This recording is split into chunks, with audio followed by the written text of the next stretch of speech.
Praise లాడమ్మా. Good morning. ప్రభువైన క్రీస్తు నామమున ఈ ఉదయకాలపు శుభవందనాలు మీ అందరికీ తెలియజేస్తున్నాను. ఆమేన్. హల్లెలూయా. అందరూ బాగున్నారమ్మా? ఎలా ఉన్నారు? దేవునికి మహిమ కలుగునుగాక. మనందరినీ కాచి కాపాడిన ఆ దేవదేవునికి అందరం కలిసి ఒకసారి స్తోత్రం చెల్లిద్దామా? హల్లెలూయా. స్తోత్రం చెల్లిస్తున్నాను తండ్రి. ఆమేన్. హల్లెలూయా. దేవుని బిడ్డలారా, నిజంగా ఈరోజు మనందరినీ కూడా ఈ రీతిగా సజీవముగా ఆరోగ్యముతో ఆశీర్వాదంతో కాపాడిన ఆ దేవునికి మనం ఏమి చెల్లించలేం, కానీ మన రెండు చేతులు పైకెత్తి స్తుతించటం తప్ప మనం చెల్లించలేం. మంచిది. ఈరోజు యూదా రాసిన పత్రిక 1వ అధ్యాయము 22వ వచనాన్ని చదువుతున్నాను. సందేహపడు వారి మీద కనికరం చూపుడి, అగ్నిలో నుండి లాగినట్టు కొందరిని రక్షించండి. శరీర సంబంధమైన వారి అపవిత్ర ప్రవర్తనకు ఏ మాత్రం ఒప్పుకొనక దానిని అసహించుకొనుచు భయముతో కొందరిని కరుణించండి. నిజంగా యోధా ఈ ప్రవక్త చక్కగా రాస్తున్నాడు. ఆయన ఎంత అద్భుతంగా రాస్తున్నాడంటే, ఇర్మియా కూడా మంచి కన్నీటి ప్రవర్త కదమ్మా.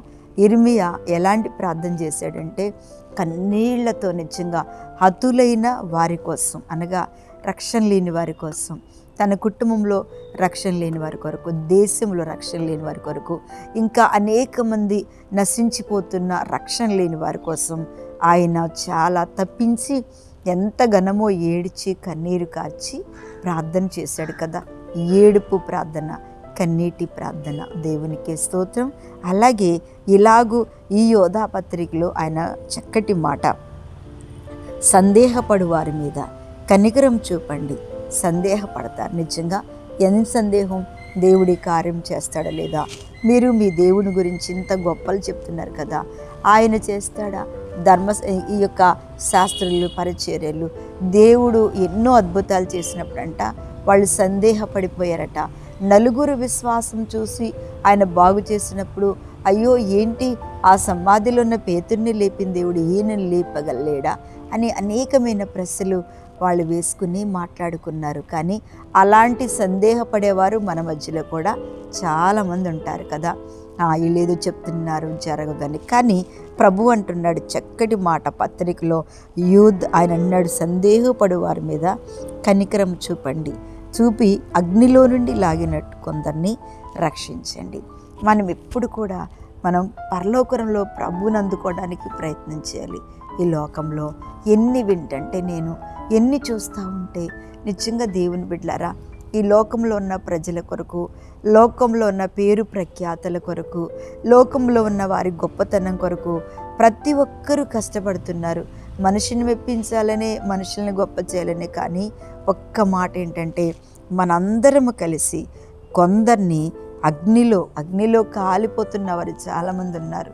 అంటే రక్షణ లేకుండా, మరి సువార్తను నమ్మకుండా, యేసు ప్రభు దేవుడే అని చాలామందికి నమ్మకుండా, ఇంకోటి ఏంటంటే మన క్రైస్తవులు చేస్తున్నటువంటి పనులు చూసి కూడా చాలామంది మన దేవుణ్ణి అవమానపరుస్తున్నారు. చాలా బాధగా అనిపిస్తుంది. క్రైస్తవులు చేసే పనులు చూసి చాలామంది దేవుణ్ణి ప్రేమించట్లా, దేవుని పరిశుద్ధత తెలుసుకోవట్లా, దేవుడు చేసే కార్యాలకి అస్సలు వాళ్ళు విలువివ్వట్లేదు. అందుకనే దేవుని బిడ్డలారా, మనము క్రైస్తవులు చూడటం కాదు, కానీ మన కోసం కల్వరి శిలువలో ప్రాణం పెట్టిన మన ప్రభువైన యేసు వైపు చూస్తూ ఏం చేయాలో తెలుసా? మనము రక్షించుకోవాలి, మన కుటుంబాన్ని రక్షించుకోవాలి, మన పిల్లల్ని రక్షణలోనికి నడిపించాలి. మనం ఇంకా రక్షణ పొందని వారి కోసం, వాళ్ళు ఎక్కడ అగ్నిలో కాలిపోకుండా, వాళ్ళొక్క మంటల్లో కాలిపోకుండా వారిని మనం ఏం చేయాలంట? వారిని రక్షించటమే దేవుడు మనకి గొప్ప బహుమానం. నశించిపోతున్న ఆత్మల భారం, అనేకులను రక్షించాలి, అనేకులను లాగాలి మనం. వారి కోసం ఇర్మియా కన్నీరు కార్చినట్టుగా, యెహెజ్కేలు భారము కలిగి కన్నీరు కార్చినట్టుగా, నెహెమ్యా భారం కలిగి ఉపవాసం అండి ప్రార్థించినట్టుగా మనం కూడా, ఈయన కూడా చెప్తున్నాడు, లాగండి, రక్షించండి.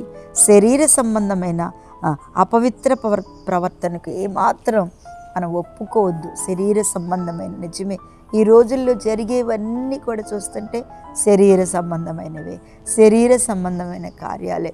శరీరమును మహిమపరచుకోవడం, శరీరంను అలంకరించుకోవడం, శరీరము చేత, నా శరీరం చేత ఎవరో నన్ను చూసి మెచ్చుకోవాలి అని శరీరమును ప్రేమించేవారే కానీ ఆయన ఇక్కడ చెప్తున్నాడు, ఏ మాత్రం దాన్ని ఒప్పుకొనక అసహ్యించుకుంటూ భయముతో కొందరిని కరుణించండి. మనము చాలాసార్లు భయముతో కొందరిని ఏం చేయాలంట, కరుణించాలి, కొందరిని రక్షించాలి.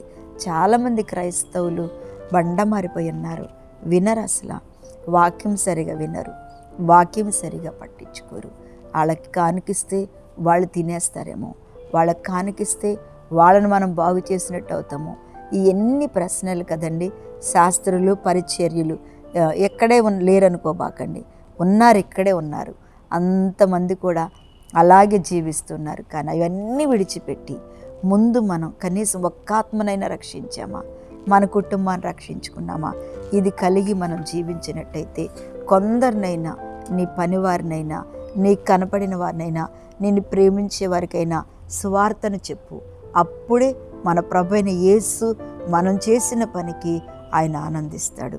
లేకపోతే వాళ్ళు మన మీద నేరావరాపడి, వాళ్ళ ఇంటికి ఎన్నోసార్లు వెళ్ళాను, ఒక్కరోజు కూడా మీ గురించి చెప్పలేదనే నేరము మన మీద మోపకుండా అనేకులను వాక్యం వింటున్న మీరు అందరినీ రక్షించుదురుగాక, మీ కుటుంబం రక్షణలో నడుచునుగాక ప్రార్థన చేస్తున్న మహాపరిశుద్ధుడా, మహిమ కలిగిన తండ్రి స్తోత్రం. ఎవరైతే రక్షణ లేకున్నారో, ఏ కుటుంబం అయితే రక్షణ లేకున్నారో, ఎవరైతే శరీర క్రియలు ప్రేమిస్తూ దేవా నీ ప్రేమకు దూరంగా ఉంటున్నారో ప్రభు, వారందరినీ జ్ఞాపకం చేసుకుని ప్రభువా శరీర క్రియలు, లోక మాలిన్యం నుంచి విడుదలిచ్చి మీలో ఎదుగుటకు సహాయము చేసి ప్రభువా మీరే దీవించమని, రోజంతా వారికి తోడుగా నడిపించమని యేసునామమున అడుగుచున్న తండ్రి, ఆమేన్, ఆమేన్.